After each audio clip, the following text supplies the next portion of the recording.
하나도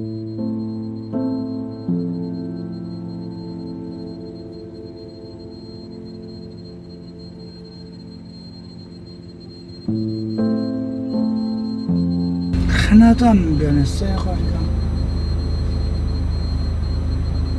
참, 여기서 10년 동안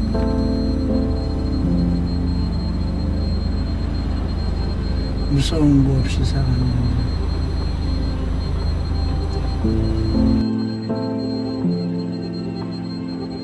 저희 어머니가 저희 아버지의 두 번째 부인으로 시집을 왔어요. 절에 가서 백일불공을 드려서 현몽을 해서 나를 낳으셨다고 그러는데, 난 여자를 싫어한다, 난 남자를 좋아한다 그랬더니 그 소리 듣고 어머니 얼굴이 하얗게 질렸어요.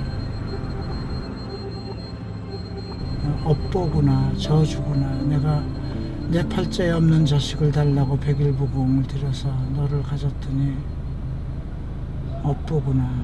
그 길로 누님 집으로 가셔서 거기서 3일 동안 주무시면서 유서 쓰시고 자살하셨어요. 그게 27살 추석 바로 열흘 전날이었습니다. 동순이자들의 어머니들 마음, 아마 난 홍석천이 어머니도 그럴 것 같아요. 석천이가 그 TV에서 엄마 얘기 나오면 눈물이 글썽글썽 하잖아요. 요즘도 어머니들 보면 그냥 그 아픔을, 우리 어머니도 저랬을까. 애들 자살한 어머니들 가끔 전화가 옵니다. 애 생일이든가 애 무슨 날만 되면 우리 아이 자살했는데 지옥에 갔을까요? 예수 믿었는데 자살하면 교회선 다 지옥 간다고 그러는데 지옥 갔을까요? 어떤 한 5년 전에 죽은 아버지는요, 완전히 알코올 중독자가 돼서 폐인이 돼가지고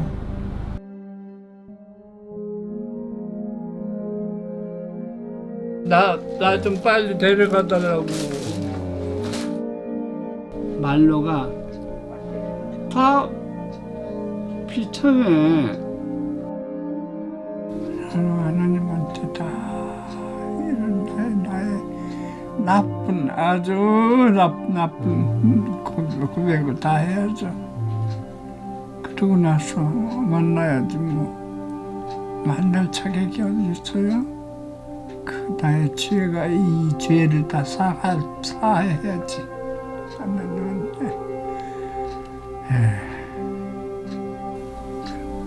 이건 진실한 사랑이 아니구나.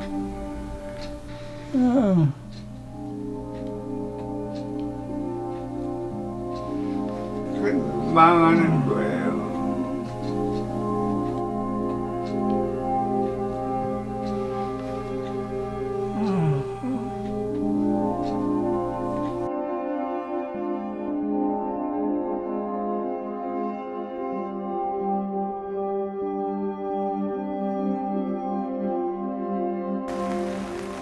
한 30년 만에 다시 와보는 거리인데, 이 거리가 개의 거리가 됐다는 것, 내가 심어놓은 씨앗 그런 것 같기도 하고.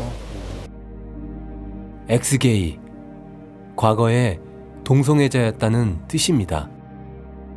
이호나 목사는 바로 엑스게이입니다.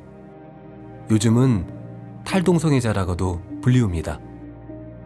한때 이태원을 주름잡으며 게이의 삶을 살았던 그는 23년 전 다시 이성애자로 변화되었습니다.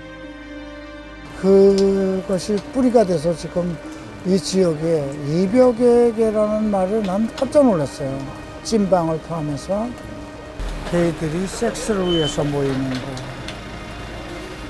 그리고 여기서의 미팅을 갖고 이 근처 다 호텔 그런 지역이잖아요. 참 비참한, 정말 더 이상 뭐라고 더 갈데없는 하지만 마지막까지 온 지역이 아닌가. 저들을 어떻게 데리고 와야 되는가. 어떻게 저들에게 복음을 전할 수 있는 것인가. 그런 것 때문에 아마 또 오늘 저녁 잠 못 잘 것 같고요.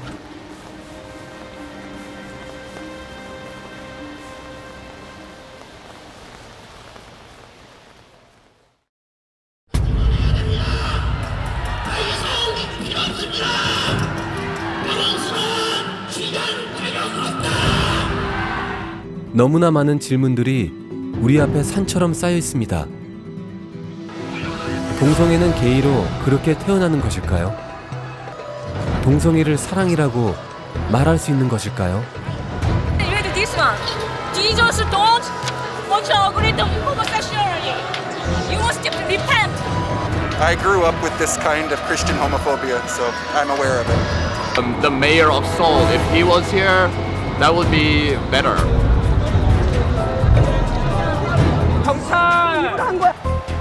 진리와 비진리, 혐오와 사랑. 한쪽에선 사랑하기 때문에 막아야 한다고 외치고 한쪽에선 사랑한다면 인정하라고 합니다. 이들의 앞에는 막강한 정치인들과 거대 언론들 그리고 기업들이 든든한 버팀목이 되어주고 있었습니다. 이 혼돈의 소용돌이는 멈출 줄 모르고 계속 돌아가고 있습니다.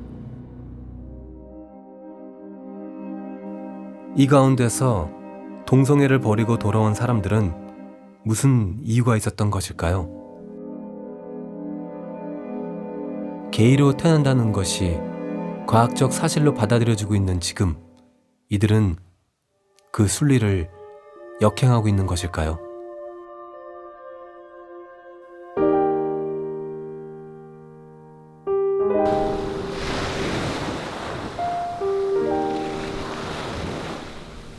신요수와 그를 부산 해운대에서 만났습니다. 평범해 보이는 중년의 신사. 그에겐 남들이 알지 못하는 비밀스러운 삶이 있었습니다. 어느 시점인가부터 내 내면 속에 나의 성정체성에 대해 가지고 의문이 들기 시작했습니다. 제가 청년 시절 사회의 친구를 만났는데 그 친구가 동성애자였습니다. 저를 데려간 곳이 서울의 게이클럽이었습니다. 저는 그런 세계가 있다는 것조차도 몰랐고 상상도 하지 못하는 그런 세계였습니다. 예. 이 사진은 그는 그 과거의 기억들을 사진첩에 모두 간직하고 있었습니다. 이 사진들은 그 당시에 제가 동성애 생활할 그 당시에 예. 이때가 몇 살 정도 되셨어요? 제가 25, 26. 그 당시 실질적으로 그 삶을 살았던 친구들 가운데서는 자살했던 친구들도 있었어요. 스스로 자기의 생명을 끊었던 그런 친구들을 보면서 나도 결국은 저렇게 되겠구나라는 그런 두려움이 엄습해 오기 사실 시작했습니다. 마음의 어떤 양심에 가책이 오기 시작했죠. 제가 느끼는 것이죠. 이것은 분명히 잘못된 것이다. 동성애를 끊는다는 것, 내 몸이, 내 피부 세포들이, 그리고 내 기억들이 그 쾌락을 하나하나 기억하고 있었습니다. 내 의지와는 상관없이 몸이 먼저 반응했고 그 반응은 나를 무기력하게 만들었습니다. 이 동성애 문제의 열쇠는 주님께서 분명히 쥐고 계신다라고 저는 분명히 말씀을 드리고 싶습니다. 주님 앞에 결단을 가지고 내가 이 삶에서 벗어나겠다는 결단을 가지고 의지를 가지고 주님 앞에 나온다면 주님께서는 그 고통의 문제에서 해결할 수 있는 열쇠를 주실 것입니다. 그의 삶을 지배하던 동성애의 사슬은 십자가로 인해 끊어졌습니다. 쾌락을 기억하던 몸의 반응도 예수의 사랑으로 채워지자 순결함으로 다시 변화되었습니다. 주님을 만난 후 그는 목사가 되었습니다. 자신이 받은 구원의 사랑과 은혜를 갚을 길은 이 세상에서 같은 은혜를 베풀며 사는 것이라 믿었기 때문입니다. 정말 대한민국의 대표 광장이고 정말 대한민국의 모든 문화의 중심인 이 서울 광장에 이렇게 반나체의 그 음란의 그런 축제를 허가하고 동성애 정책으로 가게 되면 정말 이제 뭐 크리스찬이든 누구든 동성애를 벗어나고자 하는 소망을 갖지 않게 됩니다. 그냥 뭐 결혼을 하면 되는데 쉬운 길로 갑니다. 그러니까 내 자식이 동성애자면 어떻게 할 것인가 그것부터 생각하고 박원순 시장이든 정치인들은 동성애 문제에 다시 한번 재고를 안녕하세요. 오래 기다리셨죠? 너무 오래 기다리셨습니다. 8시에 시작하려던데 9시가 다 돼가고 있습니다. 자신의 그 종교적인 해석이 마치 사회의 기준인 양 주장을 하면서 잘못된 정보로 성소수자들을 모욕하고 혐오하는 발언을 일삼는 분들이 계십니다. 자신들의 그런 언어가 다른 사회 구성원을 우리 아들은 잘 나가. 성소리 아들들 지켜. 하시죠. 축제가 배치 장소를 확보하지 못하게 하려고 경찰서 앞에 텐트를 치고 노숙을 하시거나 동성애 결사만대.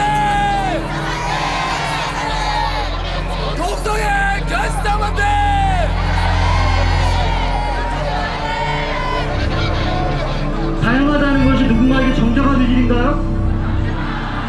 독특하다는 것이 죄입니까? 자, 합성 한번 시작해 보겠습니다. 시작. 신동성애 교회의 어느 여목사가 군중들의 함성을 유도합니다. 열세 국가의 한국 파견 대사관 대표들이 직접 무대에 나섭니다. 저희들은 건드리면 건드릴수록 더욱더 강해질 수밖에 없습니다. 오늘 이 광장을 둘러싸고 하루 왼종일 더위에도 예수와 고혈과 마귀를 외치셨던 분들 어떤 한편으로 너무 안타깝습니다.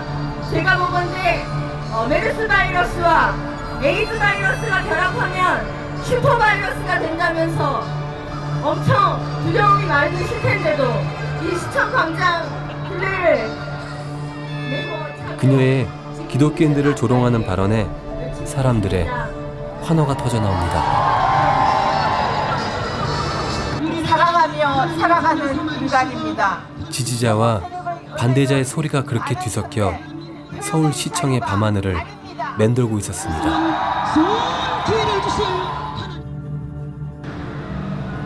지금 한국에서 가장 큰 이슈로 떠오르고 있는 것이 바로 동성결혼과 차별금지법, 바로 평등에 관한 것입니다.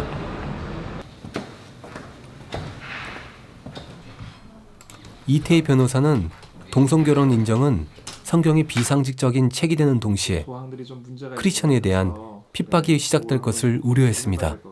네, 지금 뭐 동성애가 아주 한국 사회에서 핫 이슈입니다. 그래서 지금 뭐 미국이나 영국은 뭐 잘 알다시피 여러 서구 국가에서는 이미 동성 결혼이 합법화됐죠. 근데 우리나라에서도 이 동성애 문제가 뭐 하루 이틀 문제는 아니었죠. 그러나 그동안은 사실은 이게 수면 밑에 있었고 이것이 이렇게 표면적으로 나오지 않는 그런 잠복 기간이 좀 있었다고 볼 수 있는데 이제는 그 잠복기를 벗어서 이제는 본격적으로 이 사회의 정상적인 문화로 자리매김하기 위해서 교육 또 뭐 미디어는 말할 것도 없고요. 심지어 이제 교회 안에서조차까지 이 동성애를 정상적인 어떤 사랑의 한 범주로 포함시키기 위해서 지금 뭐 파상 공세가 펼쳐지고 있는 실정입니다. 특별히 지금 차별금지 법안, 이 법안이 상당히 문제인데요. 결국은 이 법안이 바뀌면 이 전쟁이 완료가 되는 거죠. 동성결혼이 정상화가 되면 동성결혼을 인정하지 않는 성경이 비정상적인 책이 되는 것을 의미하기 때문에 이 성경을 믿고 따르는 그리스도인들에 대한 대대적인 핍박과 박해가 시작이 될 수밖에 없는 거예요. 그래서 둘 중에 하나입니다. 성경의 진리와 성경의 어떤 가르침을 타협하든지 아니면 핍박을 받아서 법적인 처벌을 받든지 이 둘 중에 밖에 없거든요. 이거 침묵하는 것도 일종의 표현이라고. 이 동성애 반대를 하면서도 사실은 많은 교회 지도자들이 이렇게 적극적으로 그 부분에 대한 심각성을 깨닫지 못하고 있는 것 같아요. 이것이 이미 많은 정치적인 이슈가 되어 있고 또 문화적인 이슈가 되어 있기 때문에 교회 안에서 이런 부분들을 쉽게 말했을 경우에 이제 많은 공격들이 들어오게 됩니다. 그래서 만약에 타협할 경우에는 계속해서 교회는 쇠퇴해져 갈 것이고 핍박을 받을 경우에는 교회가 더 역사가 증명하듯이 더 견고해지고 강해져 가겠죠. 동성애의 가장 본질적인 충돌은 바로 이것이 죄인가 하는 문제입니다. 이거는 진리 싸움이다. 그래서 성경이 죄라고 했는데 하나님이 동성애가 우리에게 필요한 거면 죄라고 안 하셨을 겁니다. 또 우리를 지으신 하나님이 동성애가 유전이면 그것도 죄라고 안 하셨을 것 같아요. 죄가 아니라고 생각합니다. 죄는 아닙니다. 다만 선택의 자유죠. 일단 거기에 있는 목사님은 그런 주장을 하세요. 다 괜찮은 거라고. 근데 정작 그 성도들은 저 같은 고민들을 하더라고요. 그러니까 이게 죄면 어떡할 거냐고 은연중에 이렇게 모이면 그런 말을 하는 형들이 있더라고요. 그래서 항상 그런 고민들은 하고 있는 것 같아요. 트랜스젠더 씨는 지금 동성애 문제보다 시급한 건 현 교회의 도덕성 상실이라고 했습니다. 솔직히 얘기하면 2015년도 현재 대한민국 교회나 전국 세계적인 교회들의 문제가 과연 동성애들만의 문제가 프라블럼인가? 아니겠죠? 막말로 대형교회의 배임 횡령, 목사님들의 도덕, 윤리, 그리고 성도들의 크리스찬으로서의 가져야 될 가치관, 왜 자살이 됐는데 지금 동성애가 문제가 되죠? 저희 나라에 대한민국에 가장 기본적으로 썩어있는 도덕, 윤리, 지금 크리스찬들은 부자만 되기를 원해요. 그리고 아파트를 자기네 아파트가 빨리 올라가기만을 바라요. 당연히 교회가 교회의 그 본질을 훼손할 때에 세상에서 손가락질을 받는 건 사실이에요. 소금이 맛을 잃었다. 그럼 발에 밟히게 돼 있습니다. 그게. 그러니까 그것이 이제 동성애자들로 하여금 우리가 그것이 옳지 않다, 돌아오라 하는 데 대한 저항감을 준다고 한다면 참 안타까운 일이지만은 그들은 우리의 삶을 지켜보고 있습니다. 말씀과 삶이 다르다면 우리의 외침에 저들은 계속해서 고개를 돌릴 것입니다. 동성애자들은 우리 곁에, 다시 말해 교회에 얼마나 있을까요? 사실은 동성애자들이 담임 목사한테 내가 동성애입니다 밝힐 저도 20년 가까이 저희 교회에 있었습니다만 그런 사람 못 봤습니다. 처음으로 나는 그렇게 많은 동성애자들이 교회 안에 모태신앙 가운데서도 또 목회자들 자녀 가운데서도 있다는 걸 처음 알았어요. 그래서 우리가 정말 놓치고 있었구나. 너무 정죄만 하고 동성애에 대하여 나쁘다는 것만 알겠지. 이 사람들을 그런 동성애에 빠져 있는 사람들을 이렇게 치유하고 회복하고 구원하는 이런 면에서는 우리가 너무 약했다 하는 것을 깨닫게 되었습니다. 이게 중독이다 보니까 나올 수가 없는 거예요. 그냥 빠져 들어가는 거예요. 그냥 무슨 블랙홀 같아요. 그냥 막 깊이 빠져 들어가는데 나오고 싶다고 내 손을 누군가 잡아주면 빠져나올 것 같은데 우리 주변의 교회 안에서도 반드시 존재한다. 근데 그들이 말할 수 있는 그런 분위기, 그들이 정말 나도 사랑받고 싶어요 라고 말할 때 그래 그 사랑은 우리 충분히 줄 수 있어 라고 하는 어떤 그런 분위기들이 이렇게 좀 존재해야 되지 않을까. 교회가 동성애자를 사랑으로 포용하는 것과 평등법이 시행됨으로써 발생할 파괴력에 대해 반대하는 것은 분명 그 기준이 다르다고 말합니다. 제가 한국하고 저는 이런 주장을 좀 하고 싶은데 외국하고 너무 분위기가 틀려요. 역사적인 배경부터가. 항상 하는 말이지만 우리나라는 그런 처벌한 적이 없어요. 아까 말했지 외국 같은 경우에는 뭐 호르몬 주사도 했고 뭐 사형도 시켰고 또 감옥도 보냈고 벌금도 물렸는데 우리나라는 그런 역사가 없단 말입니다. 그래서 우리가 이제 동성애 제가 반동성애 운동이라고 말을 하는데 뭐가 문제냐면 이것이 제도권 안으로 들어와서 또 자기네들만의 영역을 가진 것도 문제가 안 돼요. 그러나 기존에 있는 제도권 모든 걸 파괴하기 때문에 문제가 심각하다는 거죠. 가장 중요한 게 가족제도부터 파괴하잖아요. 부부란 용어도 없애버리고. 예. 그리고 또 우리가 군대 내에서도 한국은 군대 내 동성애 허용과 동성 결혼 이 두 가지밖에 없어요. 이제 그것을 이제 완전히 법제화해서 모든 국민들에게 강요하겠다라는 것이 이제 차별금지 법안이거든요. 여기서 말하는 차별은 무엇을 의미하냐면 옳고 그름을 따지는 행위를 말합니다. 그러니까 결국 무슨 얘기냐면 이 성적 지향이나 성별 정체성에 대해서 옳고 그름의 기준을 따지는 행위는 마치 인종이나 성별에 대해서 옳고 그름을 따지는 행위와 똑같이 간주하겠다는 법이거든요. 그래서 예를 들면 우리가 흑인은 잘못됐어, 흑인은 틀렸어라고 이야기를 하면 그것은 차별이 맞죠.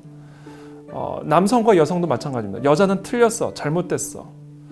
근데 그와 똑같이 동성애에 대해서 그것은 비윤리적인 행위야, 동성애는 잘못된 거야 라고 이야기할 경우에 그것을 차별금지라는 이름으로 처벌을 하겠다는 법이거든요. 동성애 차별금지법이 통과되고 나서 우리의 자녀들이 학교에 가면 학문성교를 배울 수밖에 없을 때, 그때 여러분들은 우간다로 이민 가시겠습니까? 아니면 지금 이 법을 가불치려고 막으시겠습니까? 또 질문합니다. 동성애 차별금지법이 통과되고 난 다음에 담임 목사님이 동성애 죄라고 설교하셨다가 감옥에 끌려가면 그때 가서 면회 가시겠습니까? 아니면 지금 대가를 치르고라도 이 법을 막으시겠습니까? 그래서 법은 막을 수 있을 때 막아야 됩니다. 물이 한번 엎질러지면 다시 담을 수 없어요. 동성애자인 구현 씨를 만나기 위해 찾아간 곳은 종로에 위치한 한 게이바. 오늘 나한테 전화했었거든. 나는 나이가 많든 적든 그 누구도 나한테 말 못해. 형 그러고 살았어. 그에게 참으로 궁금한 것이 많았습니다. 힘은 너가 더 세지만. 그에게 먼저 한국에서 불고 있는 동성애에 관해 물었습니다. 기독교인들은 뭐 소위 말하는 말살라고 하고 있지 않습니까? 근데 그런 건 아닌 것 같고 생각 자체가 좀 선진국으로 다가가려는 분위기 같습니다. 그러다 보니까 선진국이라는 것은 우리는 항상 미국만 선진국으로 바라봤거든요. 미국에서 이제 특정 주에서는 이제 그게 합헌이 되다 보니까 그들이 소수가 바라는 것은 무엇이냐? 우리가 결혼을 해야 된다. 결정적인 게 같이 만나고 예를 들어 10년 된 커플들도 법이라는 테두리가 없으니까 한 번 싸우고 헤어지면 끝이에요. 필리핀에서 제가 한번 학부모회에 참석한 적이 있거든요. 학교에서는 동성애가 인정이 된대요. 그럼 아무도 놀리지 않고 그들을 받아준다는 거죠. 단 결혼은 안 돼요. 그 이분법적인 게 있더라고요. 그래서 성교육 시간에 제가 참여를 했었는데 정말로 남자랑 여자 페니스를 갖다 놓고 정말 그거 하는 거를 남자도 다른 남자의 성기에 그 콘돔을 씌우는 연습, 여자들도 마찬가지로 페미도민과 뭔가를 삽입하는 연습을 하더라고요. 그런데 결혼은 안 된다. 그러니까 결국적으로 그저 보니까 불행한 거예요. 선천적으로 게이로 태어났다는 것에 대해 그는 어떻게 생각하고 있었을까요? 타고났다고 생각하는 친구들도 있는데 근데 저는 후천적인 비중이 훨씬 강하다고 봅니다. 일반 쪽에서도 사실 일반 쪽은 갈려져 있죠. 남녀라고 확실하게 갈려져 있는데 이쪽에서는 이제 자기들이 나는 이쪽에 나와보니까 여성성이 가깝구나. 그럼 만나는 사람들 보면 그 중에서도 아주 여성성 강한 사람이 있단 말이죠. 남녀라고 부르는 이 탑, 바텀이라고 부르는 그 두 쪽 다 선천적보다 후천적으로 보고 배우면서 선천적이라는 태어났다고 생각하는 것 자체가 강박관념이 아닌가 싶습니다. 그냥 본인의 선택일 뿐이죠. 선택. 근데 중요한 것은 모든 사람은 본인이 선택한 것에 대해서 반드시 책임을 져야 된다는 거죠. 그렇기 때문에 선천적이라고 본인이 하는 순간 본인이 책임을 지지 않으려는 생각 같습니다. 동성애는 사랑인가? 동성애는 사랑인가?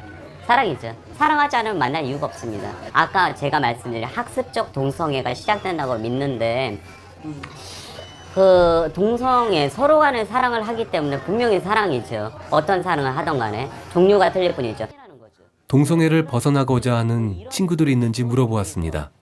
나는 부모님도 그렇고 더 이상 이렇게 살 수가 없다. 그들은 뭐를 느낀 거냐면 본인 스스로가 죄라고 느낀 거죠.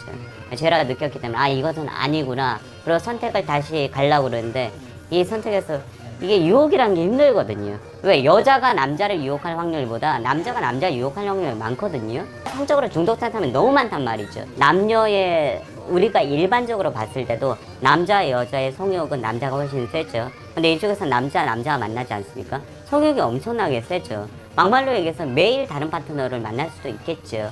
이제 애널 섹스를 하잖아요. 그 성관계에 못 있는 거죠. 정말로. 왜냐면 남성들이기 때문에 힘도 더 좋고 성적인 그 활력도 더 많지 않습니까? 그럼 나는 성행위를 하고 싶은데 여자를 유혹하려면 이게 수많은 시간이 들 것 같고 왜 안 해봤으니까 오늘이라도 나 그러려면 바로 할 수 있을 것 같은데 왜 이쪽 한번 하고 또 자책을 하고 어떻게 해야 되지? 그러다가 세월은 가고 난 그냥 영원히 이쪽에서 살아야 되는구나. 동성애는 그들 스스로도 중독이라고 표현합니다. 몸부림을 칠수록 더 깊이 빠져드는 늪이란 생각이 들었습니다. 그는 마지막으로 무슨 의도였는지 이런 말을 남겼습니다. 사랑이라는 것은 만들어지는 게 있어야 되지 않습니까? 후손. 동성애를 하나님이 인정하셨으면 과연 후손을 그렇게 못 만들게 해주셨을까? 이런 의견을 좀 가지고 있습니다.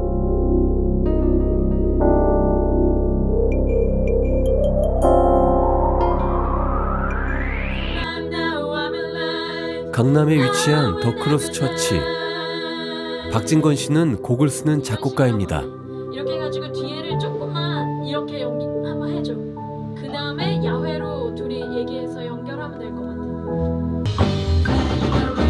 같아. 지금은 이 교회에서 찬양 사역을 하고 있습니다.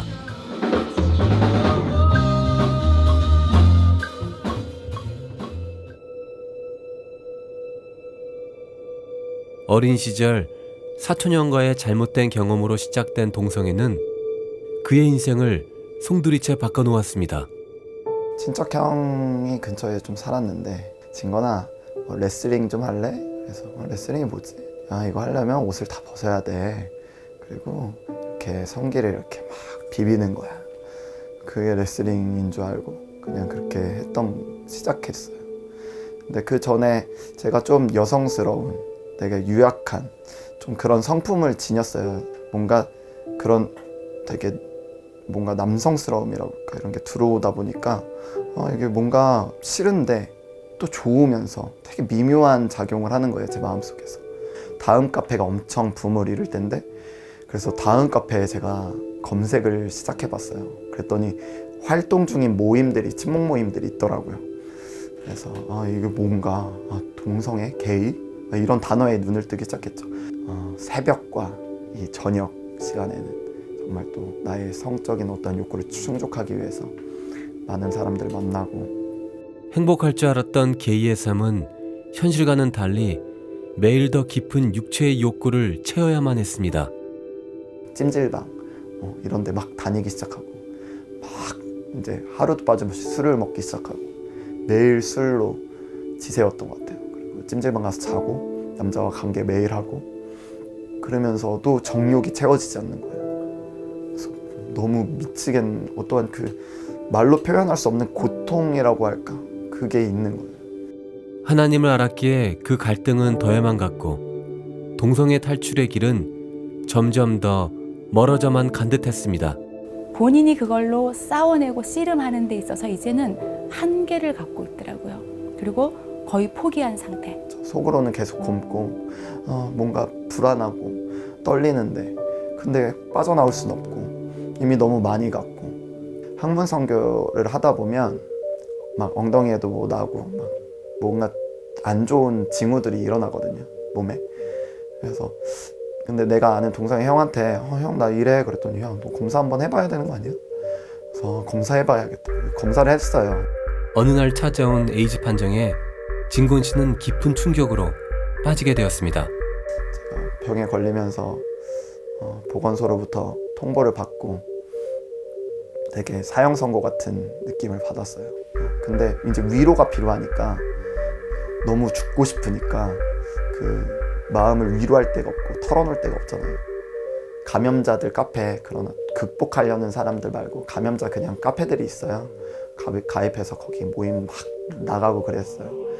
그러면서 사람도 거기 감염자들도 막 만나고. 근데 그 감염자라는 게 극복을 하려는 의지가 없다는 게 무슨 말이죠? 그냥 동성애자들 감염자 카페가 있어요. 병에 걸린 동성애자들의 모임이 있는 거죠. 그 사람들은 왜 회복을 치료하려는 마음이 없나요? 없죠. 그 사람들 넌크리스천도 많고 그냥 감염자들끼리 위로하려고 모인 거예요. 몸이 너무 안 좋아졌더라고요. 면역 수치가 너무 안 좋다. 되게 위험하다. 그래서 바로 투약을 했죠, 저는. 그래서 바로 약을 먹기 시작하고 엄마 아빠한테 다 숨기고 혼자 막 끙끙 앓는 거죠. 그 고통 속에서. 제가 만난 이런 동성애에 대한 어려움을 저한테 와서 질문했던 사람들은 전부 다 크리스찬이잖아요. 그리고 전부 다 예수님을 사랑하는 친구들이었어요.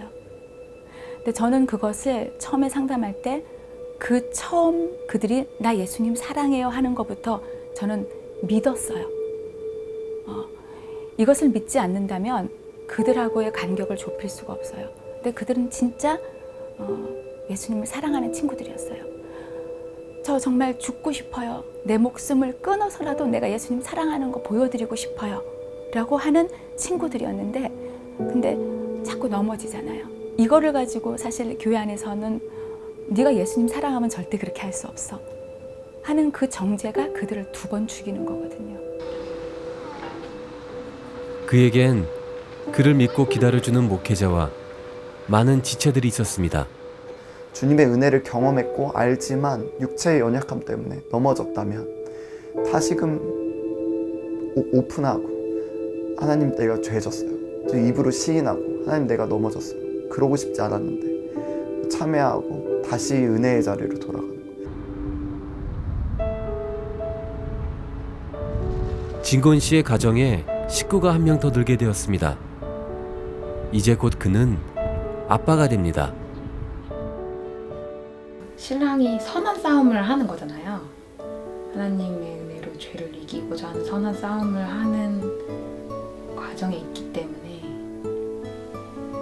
그것을 드러내는 것이 이제 부끄럽다고 생각하고 제가 옆에서 지켜볼 때 이 싸움은 평생의 싸움인 것 같아요. 한때 믿었던 동성애의 사랑. 하지만 그는 더 이상 그것을 믿지 않습니다. 해결이 안 되니까. 사랑은 해결이 되는 게 사랑인데 더 목말라지니까, 더 망가지니까요. 그걸 하면 할수록 실질적으로 육체가 망가지더라고요. 병이 생기고. 저 병원 진짜 많이 다녔거든요. 난 동성애 하시는 분들 너무 잘 아실 거예요. 그래서 육체의 열매, 정신적인 스트레스, 자살적인 충동, 삶에서의 어그러짐, 사랑은 아닌 거죠. 미국 펜실베니아주의 작은 도시 랭캐스터. 회복과 희망 컨퍼런스는 미국 전역에서 동성애를 극복한 각계층의 사람들이 모여 서로의 간증을 나누고 향후 미국에서 동성애 치료를 위한 회의를 합니다. 미국은 이들처럼 동성애를 치료한 사람들 간의 활발한 교류와 실질적인 프로그램들이 이루어지고 있었습니다. 이 사역에 관심이 많은 목회자들과 상담가들이 이들의 이야기에 집중합니다. 그 누구도 동성애자로서의 과거를 숨기려 하지 않고 오히려 그 삶을 빠져나온 것에 대한 감사가 있었습니다. 서로의 아픔을 이야기해 이들은 누구보다 동성애의 치유가 절실함을 알고 있습니다.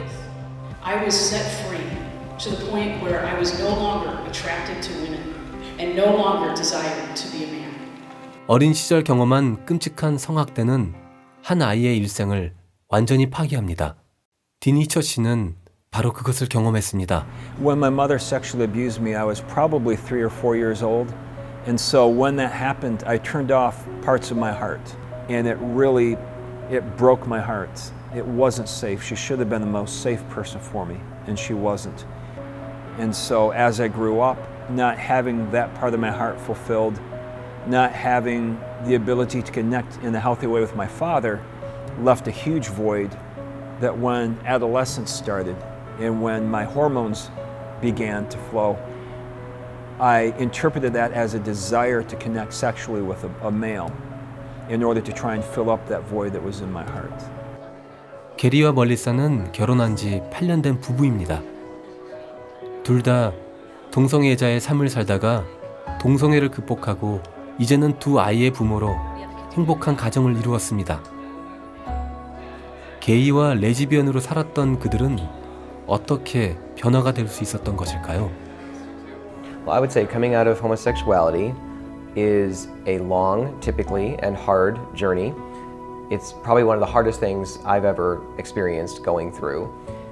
And to be successful at it, I had to have a church community around me. I had to have some other believers that knew my story, knew my struggles, but it took a while to find that.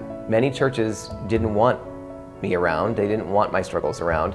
So what I would say to the person who's struggling is work at finding a community where you can be safe. Pornography really fuels the homosexual desire, because when I'm looking at pornography, whatever I look at while I'm looking at pornography, and if I'm masturbating with that, if I'm fantasizing with that, I'm training my heart and my brain and even my brain chemistry to desire more and more pornography that teach my heart and my brain that I want this more. It draws me to it more. And that's where the addiction comes in. 제리 씨는 이중적인 동성애 사회에 환멸을 느꼈다고 말합니다. Well, in the gay bars and gay organizations, all that, it's nothing that I wanted. I mean, there was a peace, a familiarity, because they understood me. They dealt with this homosexuality, and I did too. So there was a comfort there and a release and a peace there. But everything else that I saw I did not like. The promiscuity, the drugs, the backbiting, the anger, the double lives, the saying I'm happy and I'm joyful, but they're not out to their families. They tell everybody that gay is great and all that, but yet they have this other life that they don't tell and they don't hidden. It was and men acting like women and women acting like men, and repeated broken relationships and disease, and like all this is going around, but everybody's going happy. And I was just like, for some reason, I was able to see that, to discern that, and I thought, I don't want this. I don't want this. But there I was trapped. I'm a homosexual. I don't want to go gay, but I can't go back to my life the way it was, in denial and repressing these feelings. What do I do? And I was getting very hopeless. But the church has oftentimes not responded well on any area of sexual brokenness, particularly sexual brokenness, but then particularly though on homosexuality. The church is the source. The church has the answer through Christ to bring transformation. I think the first thing is the church needs to get educated. So first I think the churches need to look at the reality of who's coming and what are they dealing with, and begin getting educated on how do we create environments that talk about brokenness. So again, churches need to walk in that balance of communicating with love, but communicating truth. 미국 기독교의 이러한 회복 운동은 동성애 삶을 괴로워하지만 정작 도움을 받을 곳이 없는 한국의 교회가 눈여겨보아야 할 대목입니다. 제가 미국의 탈동성애, 동성애 치유 프로그램을 우연히 참석한 적이 있어요. 강사님들이 대부분 동성애자들이었어요. 그러면서 이제 소그룹으로 한 8개월 정도 또 이제 하고 그러시더라고요.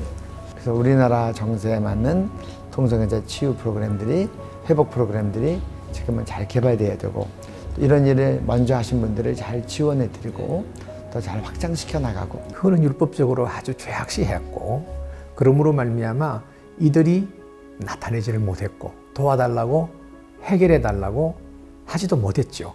사실 우리 주님께서는 의인을 부르는 곳이 아니라 죄인을 부르러 왔다고 그랬잖아요.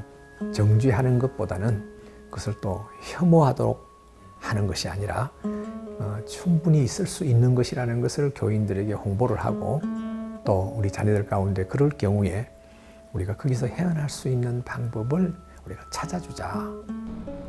구장과 이사에서 서울 논현동에 위치한 갈보리 채플.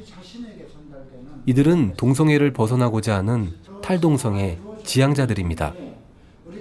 아직도 이성애자의 삶이 많이 어색한 청년들입니다. 이들이 살던 동성애의 삶은 어떤 것이었을까요? 저 같은 경우는 지금도 이 교회 외에는 아무도 알지 못해요. 집에서 좀 부모님이 들켜서 끌려왔어요, 사실. 부모님은 어떻게 들켰어요? 사람을 이렇게 만났는데 그걸 이제 어떻게 하니까 알게 되더라고요. 전에는 이것이 잘 몰랐으니까 이건 죄가 아니라고 생각했고 그래 돌아가고 싶기도 해요. 저는 절대 다시 돌아가고 싶지는 않아요. 두려운 건 있어요. 이게 돌아가면 어떻게 할까. 왜냐면 그게 너무 강한 걸 제가 자신이 알게 됐는데 근데 그게 죄라는 걸 알기 전에도 그게 우울하고 기분이 나쁘고 그래요. 그런 거 보면 또 마음 깊숙이 그런 것도 알고 있는 것 같은 느낌이 들기도 해요. 동성애자의 삶은 별로 행복하지가 않은 것 같아요. 네. 동성애의 삶은 약간 쾌락적이고 짧고 자기 스스로 이렇게 끊으려는 시도를 탈동성애를 하려는 시도를 안 해본 그런 동성애자들이 어디 있을까. 다 해봤을 것 같은데 그냥 중도에 다 포기하는 게 아닌가. 제 마음으로는 정말 내 살 하나하나 살점을 뜯는, 정말 조각조각 뜯는 그런 듯한 회개를 하고 정말 내 몸에 세포에 퍼진 동성애의 세포를 다 파괴시켜달라고, 이게 제 마음이었거든요. 그런 눈물을 정말 흘리면서 그렇게 기도를 했어요. 살려달라고, 이 쾌락에서 살려달라고, 쾌락에서 빠져나올 수 있게끔 도와달라고. 내 마음속에 들리는 소리가 뭐냐면 넌 절대 못 빠져나가. 네가 빠져나갈 수 있을 거라고 생각해? 여태까지 살아온 세월을 생각해봐. 네가 지금 몇 년 지금 여기서 빠져 있었는데 네가 여기 빠져나갈 거라 생각해. 하나님도 널 외면했어. 막 이런 식으로 얘기를 하면서 계속 나한테 마음을 주는 거예요. 그래서 자꾸 좌절시키고 자꾸 못할 것 같고. 그런데 어느 날 제 동생이 저한테 기쁜 얼굴로 막 와갖고 언니, 동성애가 해결된 친구가 있어. 그 친구가 지금 간증을 했어. 그러면서 막 저한테 얘기를 해주는 거예요. 많은 중독자들이 그 이제 복음을 듣고 삶이 변화된 간증을 보게 됐어요. 동성애를 벗어난다는 것은 결탄코 쉬운 일이 아닙니다. 눈에 보이지 않고 만져지지 않는, 그것은 본인 스스로만 느끼고 알 수 있는 것이기 때문입니다. 지금 한국은 동성애자들에게 아주 유일한 찬스예요. 이번 고비를 이 6월 28일 스톤홀 항쟁일이잖아요. 그날이 지금 이들이 총집결하는 서울 광장을 주일날 얻었다는 거예요. 1969년 6월 28일 뉴욕 그리니치에 위치한 술집 스톤홀을 경찰이 급습 단속하면서 동성애자들이 이에 맞서 데모를 일으키게 됩니다. 이곳은 당시 춤을 출 수 있는 뉴욕의 유일한 게이바였습니다. 동성애란 죄로 체포될 수 있었고 이름과 얼굴이 신문에 공개될 수 있었기 때문에 스톤홀은 이들 동성애자들에게 해방창구 역할을 하는 곳이기도 했습니다. 이 사건은 사회의 억압에 분노한 동성애자들로 하여금 자신의 평등성을 주장하며 각지에서 빠르게 단결하는 도화점이 되었습니다. 스톤홀 사건은 6개월 뒤에 게이신문이 발행이 되었고 커밍아웃, 게이파워 등의 정기 간행물들이 본격적으로 활동하게 됩니다. 이것으로 인해 동성애자들은 더욱더 빠르게 결속하게 됩니다. 또한 그동안 자신의 정체를 밝히지 않았던 수많은 동성애자들을 세상 밖으로 끌어내게 되었고 1970년 6월 28일 미국 역사 최초의 퀴어 퍼레이드가 열리게 됩니다. 스톤홀 항쟁일은 동성애자들에게 자신들의 정체성을 드러낸 성해방의 날로 세계 각지에서 매년 열리고 있습니다. 지금 시청에서 벌어지고 있는 퀴어 퍼레이드도 바로 미국의 스톤홀 항쟁일을 기념하여 열리고 있는 것입니다. 동성애자들의 성정체성 원인에 대한 논리는 진화를 거듭하다가 그들은 결국 동성애 유전자적인 출생, 즉 선천적으로 동성애자로 태어난다는 주장을 하게 됩니다. 선천적으로 태어났다고 생각을 하는데 근데 이제 또 그 와중에서도 이제 잘 몰라서 이제 방황하다 오시는 분들도 있는 것 같긴 한데 선천적인 부분이 크다고 생각해요. 저도 그렇고. 이들의 이러한 주장은 과학적으로 어느 정도 신빙성이 있는 것일까요?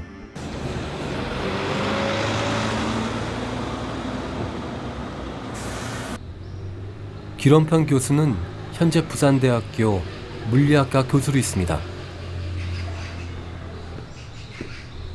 그는 동성애 유전자는 과학적으로 근거 없는 이야기라고 일축했습니다.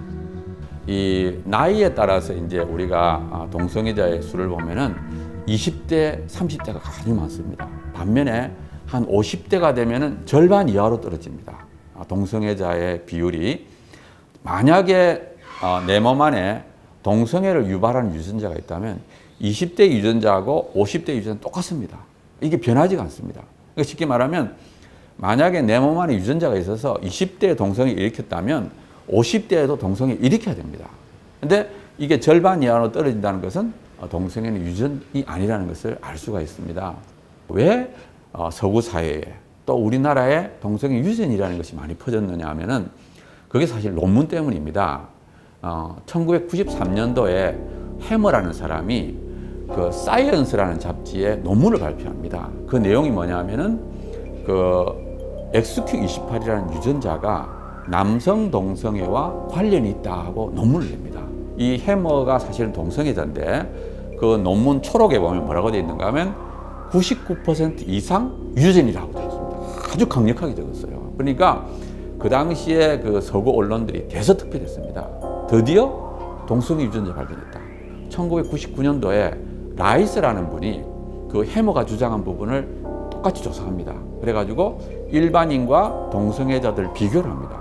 비교를 하니까 별 차이가 없어요. 2005년이 됐을 때 이 해머를 포함한 연구팀이 이번에는 그 XQ28이 동성애 관련이 없다고 발표를 합니다. 그러니까 자신들의 결과를 번복을 합니다. 지금 우리나라 한국 인터넷 들어가면은 여전히 해머밖에 없습니다.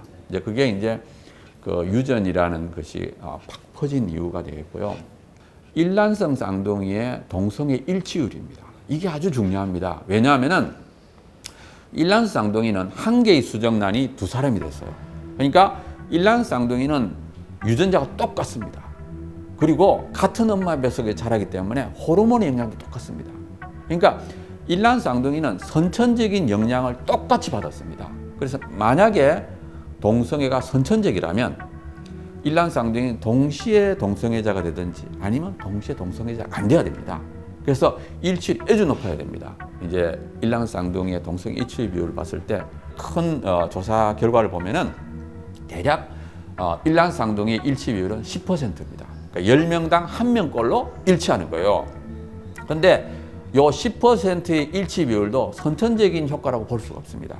왜냐하면은 일란성 쌍둥이는 태어나서 똑같은 부모 밑에서 똑같은 환경에서 자랍니다. 그러니까 후천적인 영향도 똑같고 선천적인 영향도 똑같습니다. 그러니까 두 가지를 똑같이 받은 일란성 쌍둥이에도 불구하고 10% 정도밖에 일치가 안 된다는 것은 선천적인 효과는 10%가 안 된다는 뜻이에요. 훨씬 적다는 뜻입니다. 그래서 이 일란성 쌍둥이의 동성애 일치 비율은 동성애가 선천적이 아니라는 것을 과학적으로 분명하게 증거합니다. 동성애는 환경적인 요인, 후천적인 요인이 더 강하다는 것을 나타내고 있습니다.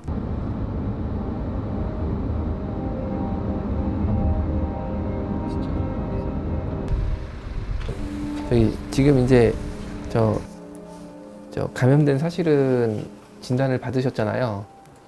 감염 경로에 대해서 제가 좀 여쭤볼 건데 지금 환우분이 말씀해 주신 것은 에이즈 감염 환자와의 진료는 언제나 조심스럽습니다. 큰 충격에 빠져 있을 환자의 심리가 극도로 불안하기 때문입니다. 그 남성과 성관계를 하셨을 때 우리 환우분께서 여성 역할을 하셨는지 혹은 남성 역할을 하셨는지 성관계에 있어서 그거를 제가 여쭤보고 싶은데 제 질문이 불편하시면 대답을 안 하셔도 상관없습니다. 다만 대답을 해주시면 저희가 진료할 때 참고가 되고 치료할 때 도움이 돼서요 여쭤보는 건데 아까 말씀하신 그 남성과 성관계를 하셨을 때 지금 우리 환우분께서 성관계에 있어서 여성 역할을 하셨나요?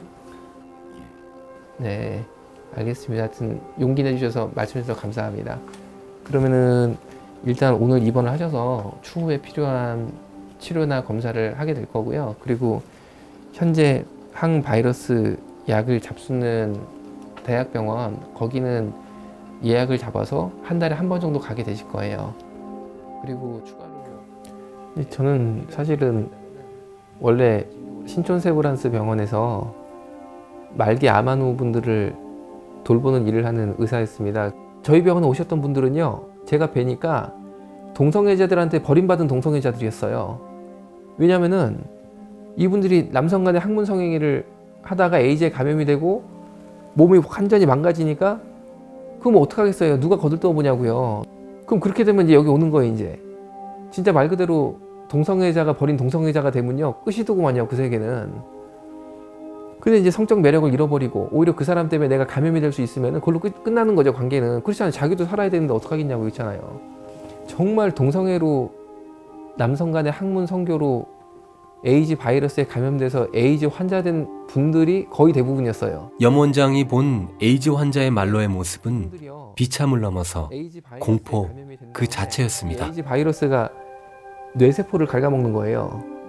뇌로 들어가서 뇌세포를 이걸 갉아먹으니까 치매가 오기도 하고 부위에 따라서 어떤 분은 이 반신 불수가 되기도 하고 어떤 분은 온몸을 못 쓰는 사지마비가 되기도 하고 심한 분들은 식물인간이 되는 거예요. 그러니까 이분들이 보니까요, 다 잘생기고 미남이고 키도 크고요, 나이도 다 젊은 거예요. 뭐 20대 30대 막 이런 거예요. 40대. 근데 이분들이 학문 성관계를 했다는 그 이유만으로, 다른 이유 없어요. 학문 성관계를 했다는 그 이유만으로 그러다가 에이즈에 감염이 돼서 에이즈 바이러스가 몸에 들어와서 이 바이러스가 뇌세포를 갉아먹어가지고 20대인데 치매가 온 거예요. 20대가 치매가 오니까 그분이 지능이 4살인 거예요, 4살. 그리고 간병사들한테도 엄마 언제 와? 엄마 어디 있어? 에이즈에다가 결핵이 있는데 다 퍼진 거예요, 온몸에. 하다못해 장, 대장, 소장, 그 다음에 비장하고 간까지 결핵균이 가가지고 고름주머니가 이만한 게 비장하고 간에 잡힌 거예요, 이제. 그 중에 어떤 분은요, 박사님도 계세요, 박사님도. 우리나라에서 제일 좋은 대학 중에 한 군데인 그 어느 대학 졸업하신 박사님도 계시는데, 내가 전날까지만 해도 박사로서 연구소 출근하는 사람인데 갑자기 몸 다 못 써? 대소변 못 가려? 학문을 더 이상 쓸 수가, 학문으로 배변을 못 해, 이제. 그래가지고 인공학문이라고 여기다가 장르를 달아요. 기저귀 차고 살아야 돼? 그리고 말 안 나와. 왔을 때 뼈만 있는 거예요, 뼈만. 사람이. 뼈만 있어요. 뼈만 있고 침대에 이렇게 누워있는데 또 이 생각하는 건 멀쩡한 거예요, 또. 근데 그게 에이즈예요. 그게 에이즈입니다. 제가, 야, 이게 도대체 남성 간의 학문 성관계가 뭐길래 그거 안 하셨으면 이분들이 정말 잘 살았을 사람들이거든요. 야, 근데 어떻게 이렇게 그냥 몸이 망가져가지고 남성 간의 학문 성관계를 통해서 에이즈, 매독, B형 간염, C형 간염 등등 30가지 이상의 위험한 질병이 전파될 수 있거든요. 이 직장하고 학문은 점막이 얇고 그리고 한 겹밖에 안 돼 있어서 만약에 거기에 다른 남성의 성기가 진입을 하면요, 이게 바로 찢어져 가지고 피가 나요. 그러니까 거기다가 정액을 사정을 하게 되면 정액 안에 있는 온갖 바이러스와 균들이 그냥 체내로 바로 들어가는 거죠. 이거는 우리가 저 군대식으로 말하면 정말 말 그대로 정조준 해가지고 사격하는 거랑 똑같거든요. 그러니까 이거는 참 위험한 거죠. 위험한 건데 참 뭐 제가 안타까운 마음을 가지고 환우분들을 보는데 TV나 신문이나 이런 거 보면요, 동성애랑 에이즈가 상관이 없다 이렇게 나와요. 그거는 제가 본 거랑 너무 틀린 거죠. 국가인권위원회가 언론위원회하고 어떤 준칙, 언론 보도 준칙 협약을 맺었는데 동성애가 에이즈나 다른 질병을 야기시키는 그런 것처럼 언론을 보도할 경우에 그것이 동성애를 혐오하는, 동성애자를 혐오하는 언론이 되기 때문에 차별 행위에 해당된다라는 이런 언론 보도 준칙 협약을 맺었어요. 그래서 언론이나 이런 데에서 침묵을 합니다. 보도를 안 해요. 우리 의학 교과서에서 표현하고 있는 부분들, 그것도 분명히 남성 간의 학문 성행위랑 에이즈 감염은 연관이 있다라고 밝히고 있거든요. 분명하게. 깊은 연관이 있거든요. 동성애자와 에이즈는 상관이 없다. 혹은 에이즈는 뭐 충분히 예방이 가능하다. 혹은 에이즈 걸려도 뭐 약만 잘 먹으면 만성질환 돼가지고 아무 문제 없다. 이렇게 말을 하지만 밝은 면만 보여주고 있는 거예요. 그렇게 하면 안 되죠. 그렇게 하시면 안 되는 거고 정말 끝까지 다 보여줘야 되는 거죠. 끝까지. 그렇게 아무것도 아니라고 그러고 밝은 면만 보여주면요, 그런 줄 알고 그렇게 살다가 그 병에 걸려서 어두운 쪽으로 가는 사람들이 지금도 있습니다. 지금도. 그런 사람들은요 후회도 소용없거든요. 근데 지금 이게 어떻게 된 건지 이 사회는 남성 간의 학문 성관계를 오히려 제가 볼 때는 그 하라고 이렇게 뭔가 이렇게 막 오히려 부추기는 것 같아요. 제가 분위기가. 아픈 데는 좀 어떠세요? 식사 잘 하셨어요? 잘 먹었어요? 네, 감사합니다. 어르신 많이 아프셨구나. 특히 뭐 동성애자 인권운동 하신다는 분들이 뵈니까 직접 만난 적도 있습니다. 그런데 그분들요 에이즈로 고통받고 죽어가는 환자들 여기에 많이 계셨지만 와가지고 병문안 온 적 한 번도 없어요. 밖에서만 인권운동가로 자기 이름 쌓아가는 모습에 주력하는 걸 봤지 정말 여기 와서 단 하루라도 자원봉사하고 정말 기저귀라도 갈아주고 그런 분요 한 번도 없어요. 그 유명한 사람들 있잖아요. 텔레비전에 맨날 나오는 분들 동성애자로서 유명하게 활동하는 분들 있잖아요. 아니 어떻게 이렇게 한 번도 안 오시는지 이해도 안 돼요. 한 번도 안 오시는지. 한국에서의 에이즈는 성관계를 통한 감염 외의 경로는 현실적으로 존재하지 않는다고 했습니다. 2013년 통계가 제일 최근 통계예요. 2014년 통계는 아직 안 나왔어요. 2013년에 우리나라에 1000명 이상의 신규 에이즈 환자가 발생을 했거든요. 에이즈 환자가 100%가 성관계를 통한 감염이었어요. 100%가. 단 한 건도 다른 예가 없어요. 뭐 바늘에 찔렸다든지 수혈을 받았다든지 한 건도 없고 이 혈액 제제에 의한 감염이 있잖아요. 수혈이라든지 혈액 제제, 뭐 주사를 잘못 맞았다든지 2007년 이후에 대한민국에 한 건도 없었습니다. 한 건도. 그러니까 그거는요. 이론상으로는 꼭 동성애뿐 아니라 내가 수혈 받다가도 옮을 수 있다 뭐 이렇게 얘기하시고 주사바늘 찔렸다 하지만 사실 현실적으로는 존재하지 않는 거죠. 이론상으로는 가능하지만 현실적으로는 지금 없는 거예요. 그거는. 또 현실적으로는 100% 성관계를 통해 감염이 됐거든요. 2013년 1000명 넘는 사람이. 근데 그거 다 알고 계세요. 그분들도. 누구보다 더 잘 알죠. 왜냐면 본인들이 관심이 많으니까. 지금 저희 병원에 에이즈에 걸리신 남성 학문 성관계를 주로 하셨던 분들이요. 하나같이 피눈물 쏟으면서 후회하세요. 하나같이. 후회 안 하는 사람 한 명도 없습니다. 그리고요. 그분들은요. 남은 인생을 정말 고통 가운데 살아야지 돼요.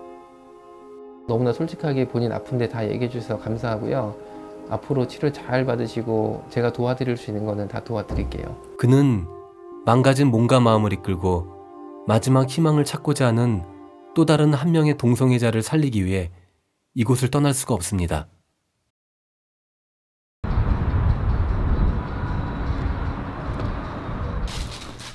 지난번 주일날 와가지고 너무 그러니까 말도 못해. 근데 제 아픔이 갑작스레 아파요. 그렇게 아픈 게 갑작스레 아팠다가 그냥 조용해졌다. 그래서 그날 이태원의 언덕배기 중턱에 자리한 허름한 한 평짜리 쪽방이 김유복 씨의 집입니다. 아이고 어떡하냐고 그래서 한눈에 봐도 그가 깊은 병을 앓고 있다는 것을 알 수가 있었습니다. 아니야. 오늘 한국 트랜스젠더 1호라는 조금은 특이한 경력의 김유복 씨는 이제 나이 70을 훌쩍 넘은 할아버지입니다. 뭐 말할 수 없는 고통과 통증이 있기 때문에 김유복 씨가 고통을 호소합니다. 허리지. 허리야 다리야. 허리였었는데 다리로 해버렸잖아요. 다리가 이렇게 끊어지는 것 같아. 이동신 의상실 명동에 가서 핑크 드레스. 그치? 아이고 그걸 내가 딱 해주고. 드레스를 입고 노래를 부르면 사람들이 이렇게 좋아해요. 이호나 목사는 그와는 깊은 인연이 있습니다. 김유복 씨는 이호나 목사가 젊은 시절 운영하던 게이바에서 노래를 하는 가수 생활을 했었습니다. Ya no estás más a mi lado, corazón, que cuando como es donde tú siempre me respondes. 그때는 뭐 내가 제일 건방지게 제일 그에게 노래는 인생이었고 삶의 전부였습니다. 노래하던 지난 시절을 이야기하자 힘없던 그의 눈에 금방 생기가 생깁니다. 사생활이 남자를 좋아하는 사생활을 갖고 그래가지고 그것이 쑥지 않다는 것을 그 당시에는 모르고 그냥 그대로 했어요. 그랬더니 결과는 내 몸만 망가지고 그 좋아했던 사람은 다 떠나고 몸 망가진 것만 남았어요. 몇 년도에 그 제가 알기로는 1호 이렇게 트랜스젠더라고 알고 있거든요. 네. 그게 몇 년도였나요, 그게? 저는 거의 고등학교 졸업하자마자 그렇게 됐어요. 중고등학교 나왔는데 고등학교 때부터 그 친구를 좋아해가지고 그 짙은 나 혼자의 짙은 애정을 느끼는 그런 게 시작이 됐어. 그래가지고 쭉 사회 나와서도 그런 클럽이 많어. 게이 클럽이. 그런 데 가서 노래도 부르고 그러고 만나. 그럼 사랑도 하고 그리고 헤어지기도 하고 해요. 그렇게 세월이 70평생이 왔어요. 70 지금 4세인가 5세인가 1940년생이니까 여장을 하고 다니고 그리고 유혹도 하고 사람들도 유혹도 해보고. 지금 요즘에 그 한국의 동성애 특히 젊은 친구들이 동성애 많이 빠지고 이러는데 그렇게 그런 거에 대해서 어떻게 생각을 하세요? 정말 서러워요. 정말 아까워요.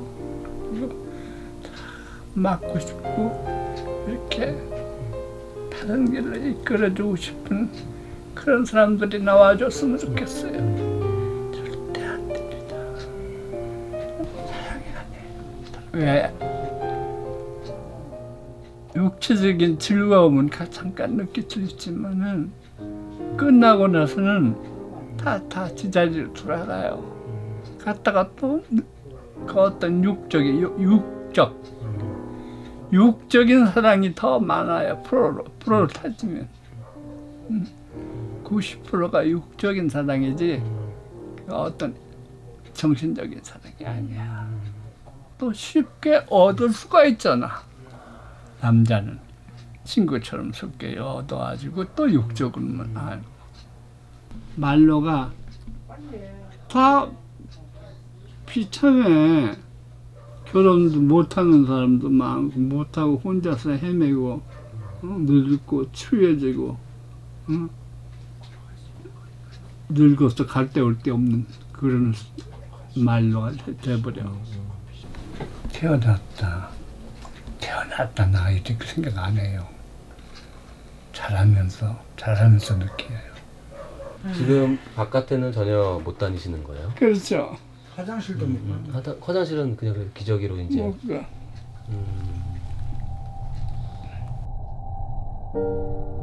그는 이렇게 기저귀를 차고 모든 대소변을 해결하고 있습니다. 평생을 동성애자의 삶을 살아온 그에게 남은 건 돌이킬 수 없는 후회였습니다.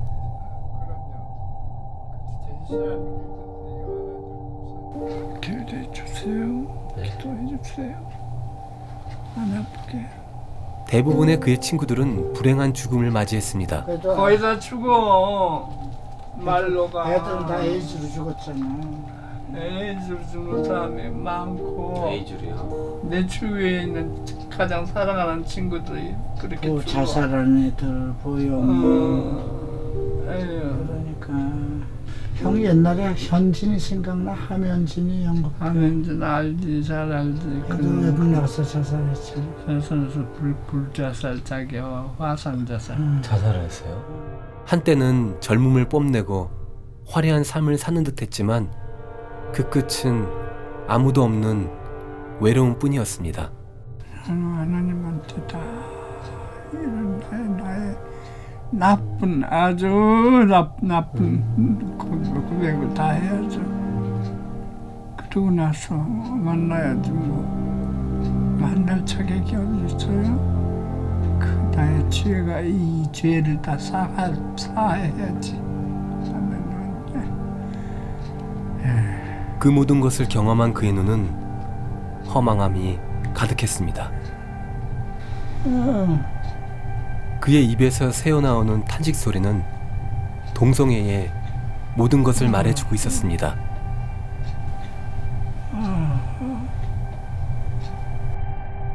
동성애를 아무리 타고난 것이라고 믿고 있어도 옆에서 잘못되었다고 목이 터져라 소리쳐도 결국 자신의 선택과 결단만이 인생의 끝을 결정할 수 있습니다. 그 끝은 100년, 200년 후가 아닌 바로 10년, 20년 안에 끝날 수 있기 때문입니다. 결국엔 저도 벗어나지 못한다고 했을 때 30년, 40년 뒤엔 저렇게 누워있지 않을까라고 저 생각이 들고 그때처럼 비참할 수는 없다고 생각이 들어요.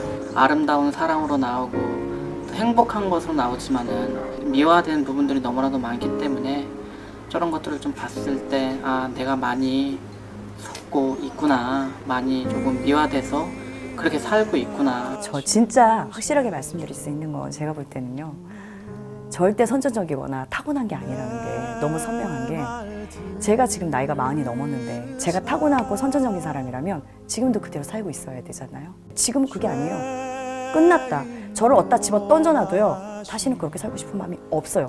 마음 자체에서 끊어져 버렸어요.